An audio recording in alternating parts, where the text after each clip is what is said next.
Bonjour à tous et bienvenue sur la chaîne de Nanto le Gobelin Noob. Aujourd'hui on est sur la partie de notre fascicule numéro 60, c'est l'assemblage, tout simplement. C'est une partie de technique cette semaine. J'ai pris le parti de ne pas débuter le montage du gargant. On le fera avec la totalité de la figurine sur le fascicule 61, avec le fascicule 61, comme ça on découvrira tout ça. Mais cette semaine on va parler du sous-assemblage. Et les sous-assemblages en fait sont des montages partiels d'une figurine. Donc ça vous en avez un petit peu l'habitude avec moi parce que je le fais très régulièrement. Et ça permet de peindre plus facilement certaines zones qui pourraient être difficiles à atteindre autrement. C'est-à-dire, encore une fois, si vous montez l'intégralité de votre figurine, eh bien il y a certaines zones qui vont être plus compliquées à aller peindre, plus compliquées à tout simplement à atteindre. Et c'est pour ça que le sous-assemblage peut être intéressant. Voilà. Donc, on nous dit, comme d'habitude en consigne de sécurité, que la colle est un produit quand même toxique et qu'il faut l'utiliser dans des zones aérées. Et ils ont tout à fait raison, parce que si vous utilisez très longtemps votre colle quand vous faites vos montages, vous pouvez avoir des maux de tête, des choses comme ça, et ça veut dire que vous en utilisez un peu trop, vous êtes un peu trop près, et que les vapeurs d'alcool et les vapeurs de colle sont trop présentes, et donc qu'elles vous font tourner la tête. On a donc différents types de sous-assemblages. On a des sous-assemblages à coller, des sous-assemblages à emboîter, et puis après on a des sous-assemblages qu'on va garder sur grappe. Pourquoi? Eh bien on va voir tout ça. En fait, si on reprend l'exemple de notre empaleuse, on nous avait même conseillé je sais même plus si on nous avait conseillé de faire un sous-assemblage à cette époque-là, mais on peut faire un sous-assemblage par rapport à l'emboîtement, c'est-à-dire que le socle en fait est déjà prévu pour que vous puissiez emboîter vos figurines à l'intérieur du socle. D'accord, ça c'est très très bien. Mais donc on va pouvoir profiter de cet élément-là pour garder des éléments en sous-assemblage, pour les garder à côté, pour pouvoir les peindre plus facilement à côté, et ensuite finir l'assemblage.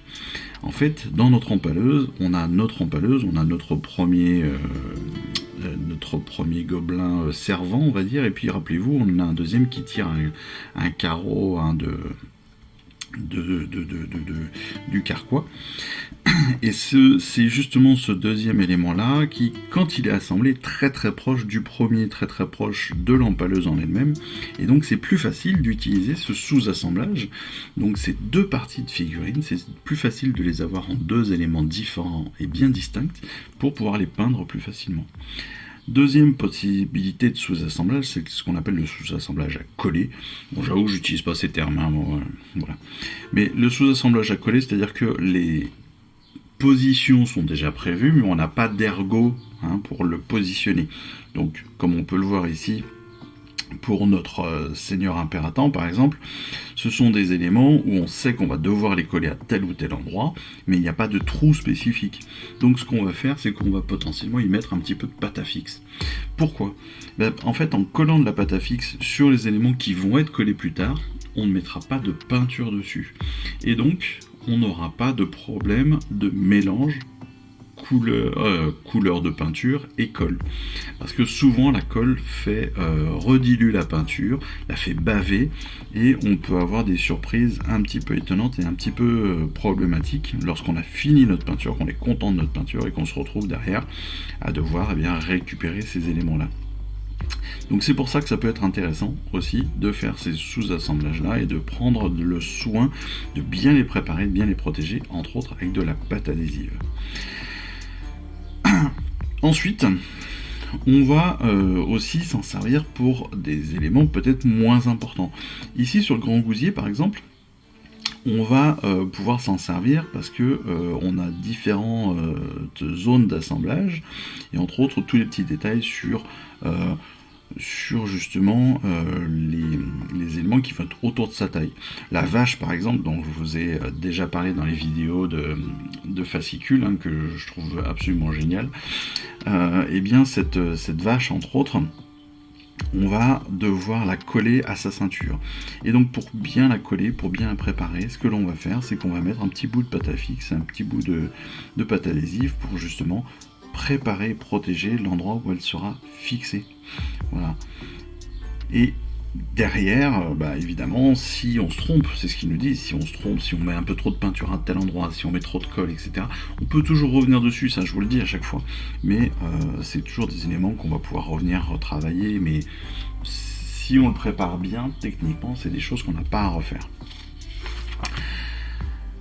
Dernière possibilité, entre autres, c'est ce qu'ils appellent le sous-assemblage sur grappe.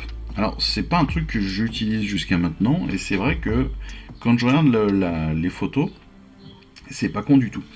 Je m'explique. En fait, là, ce qu'ils nous disent, c'est que parfois, on va garder des éléments sur la grappe en grande partie. En fait, on va garder la grappe en grande partie pour faciliter la tenue de la pièce, pour pouvoir faciliter la peinture. Ici, dans l'exemple, on a plusieurs têtes. Alors ce sont des têtes de Stormcast, si je me trompe pas, c'est limite ça doit être les Praetors ou quelque chose comme ça, ou les... ouais, je pense que c'est les Praetors, enfin bon, peu importe.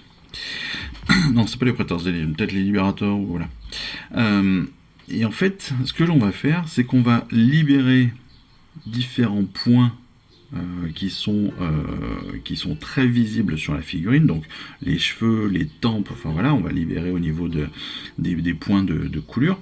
Par contre, on va garder le point qui est juste en dessous, qui sera positionné sur la figurine ou intégré dans la figurine lorsque on l'intègre comme ici dans l'armure. Mais on va garder autour, on va pouvoir garder donc des branches de la grappe.